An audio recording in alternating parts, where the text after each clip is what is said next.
परिचय यानी क्रिया पर परिचय पढ़ेंगे। तो संस्कृत में देखिए क्रिया को धातु कहते हैं। हम हिंदी में क्या कहते हैं? क्रिया।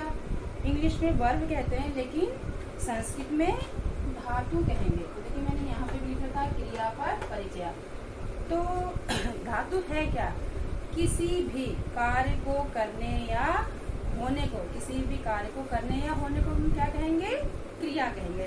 अर्थात हम संस्कृत में उसे धातु कहते हैं, लेकिन हिंदी में हम उसे क्रिया कहते हैं।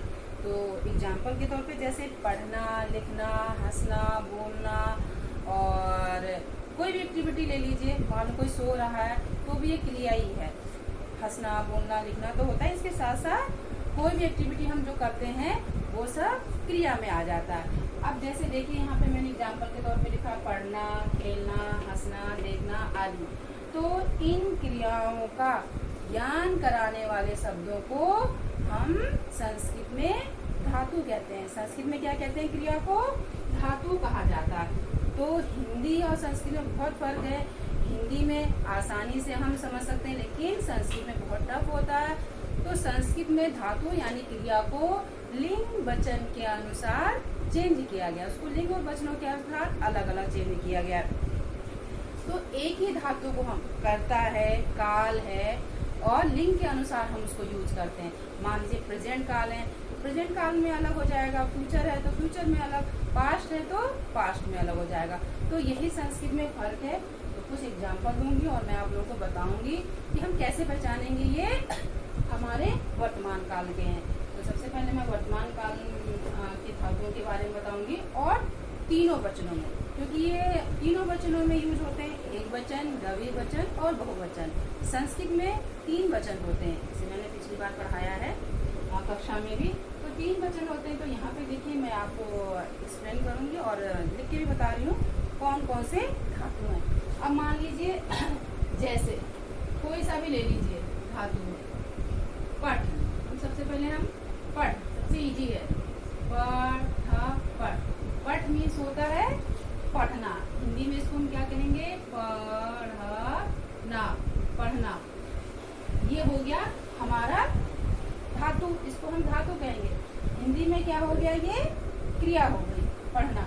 मान लीजिए इसकी जगह, पढ़ना की जगह मान लीजिए हमने लिख दिया गच्छ। गच्छ मीन्स जाना, जाना। अब हम इन दोनों को मैं यहाँ पे तीनों वचनों में देखिए कैसे अलग अलग होते हैं, मैं अलग करके दिखाऊंगी। तो देखिए एक वचनम, एक वचनम। अब एक वचन में क्या लिखेंगे हम? पठ का हो जाएगा पठती। यहाँ पे क्या आ जाएगा? पठती।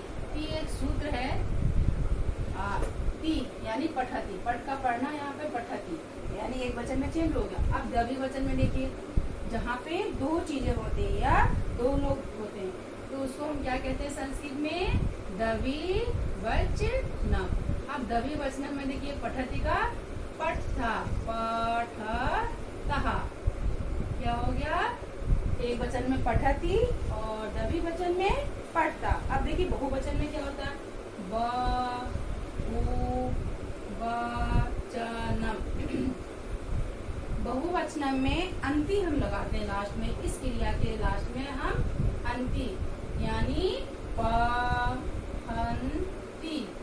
ये देखिए मैंने एक ही क्रिया को इसीलिए तीनों में लिखा ताकि आप लोगों को इजीली समझ में आ जाए। किसी भी क्रिया के लास्ट में, जैसे यहाँ पे मैंने पठ में ती जोड़ा है, अब यहाँ पे ता जोड़ा, यहाँ पे अंति, यानी ये हमारे प्रत्यय होते हैं। किसी भी क्रिया के लास्ट में जब हम ये प्रत्यय जोड़ देते हैं, वर्तमान काल का ये, तो वर्तमान काल में तो क्या हो जाता है? पठती, पठता, पठन्ति। मान लीजिए यहाँ पे अभी गच्छ है, देखिए गच्छ में जाना, गच्छ जाना, जाना भी क्रिया है। मान लीजिए वह जाता है, तो सेंटेंस बनाने से पहले मैं ये समझा रही हूँ। यहाँ पे लिखा है देखिए गच्छ, क्या लिखा है? गच्छ। गच्छ मीन जाना।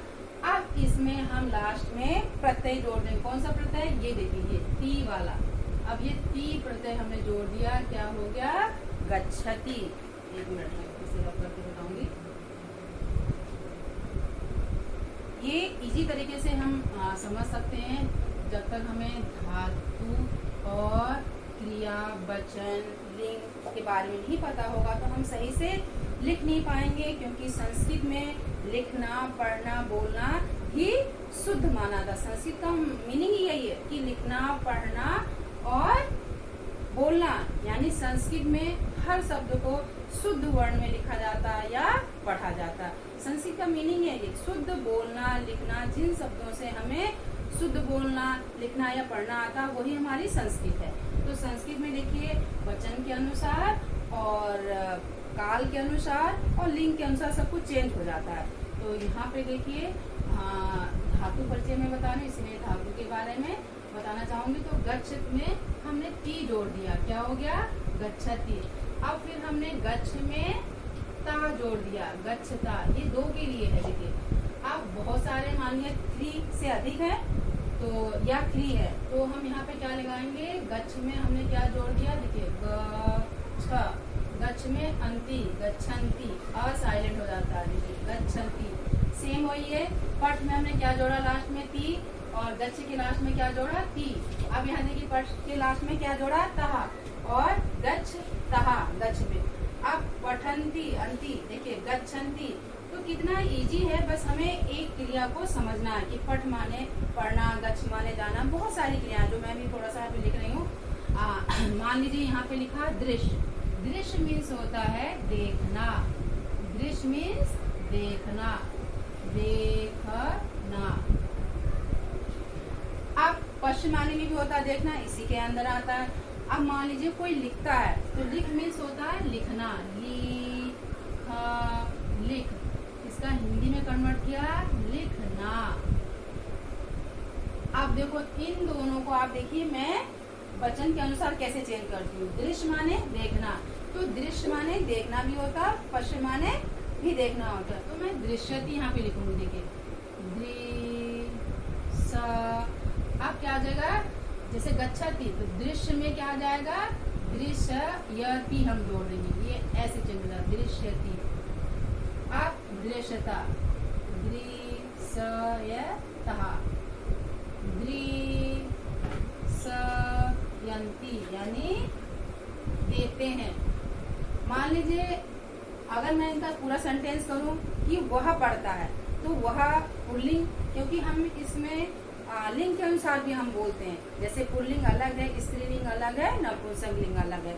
तो संस्कृत में भी लिंग भी 3 होते हैं और पुरुष भी 3 होते हैं और वचन भी 3 होते हैं। और हमारे जो काल है प्रेजेंट, पास्ट, फ्यूचर, यानी वर्तमान काल, भूतकाल, भविष्य काल, ये भी हमारे 3 हैं। तो जब भी हम अनुवाद बनाते हैं तो उनका भी ध्यान रखा जाता है कि ये कौन से काल में। तो मैं अभी आप लोगों को प्रेजेंट काल बता रही हूँ। प्रेजेंट काल, तो प्रेजेंट काल में देखिए ये जो मैंने समझाया, जो एक वचन में ती आता है एंड में, और द्विवचन में ता, और बहुवचन में अंति। तो ये जो प्रत्यय है किसी भी क्रिया में जोड़ने पर तो इस तरह से बनाए जा सकते हैं। मान लीजिए यहाँ पे लिख है, देखिए लिख। अब लिख में देखिए ती आ जाएगा। लिख में हम क्या जोड़ देंगे? ऐड कर देंगे ती, लिखती, लिखता, लिखता। यहाँ पे आ जाएगा लिखन्ति, लिखन्ति, यानी ये बहुवचन है। यानी यहाँ पे 3 या 3 से अधिक का प्रयोग किया गया। यहाँ पे द्विवचन में 2 लोगों के लिए दिखाया गया, एक वचन में 1 के लिए। तो इस तरह से हमारे ये क्रियाएं चेंज हो जाती हैं और हम इनको आसानी से पढ़ और समझ सकते हैं। तो आपको अच्छी तरह से आ गया होगा कि धातु परिचय क्या है। धातु मीन्स संस्कृत में धातु कहते हैं, लेकिन हिंदी में हम क्रिया कहते हैं। किसी भी कार्य को करने या होने को हम क्या कहते हैं? क्रिया कहते हैं। अब कोई भी एग्जाम्पल ले लीजिए, पढ़ना, लिखना, सोना, रोना या खेलना, कूदना, ये सारी हमारे क्रियाएं हैं बेटा, धातु में। ये धातु में आ जाते हैं। तो आप लोगों को सबसे पहले धातु परिचय भी पढ़ना जरूरी है सेंटेंस बनाने से पहले, और फिर वचन भी आना जरूरी है। मैंने पिछली कक्षा में वचन भी बताया है। और हमारे काल कितने होते हैं, काल के अनुसार भी हम अनुवाद बनाते हैं और बोलते भी हैं। क्योंकि प्रेजेंट टेंस में मान लीजिए वह पढ़ता है और पास्ट में वह पढ़ता था, फ्यूचर में वो पढ़ेगा, तो उसी अनुसार हमारे ये क्या क्रियाएं भी चेंज हो जाती हैं। तो यहाँ पे मैंने सिर्फ प्रेजेंट टेंस का आज बताया आप लोगों को, तो ये प्रेजेंट टेंस है, ठीक है। तो इस तरह से मेरे ख्याल से सभी को बहुत अच्छे से ये आ गया होगा काल और ये क्रिया, और यहाँ पे मैंने काल और वचन के अनुसार आपको समझाया। तो ये प्रेजेंट काल का मैंने समझाया है, अब अच्छे से इसको आप पढ़ लीजिएगा।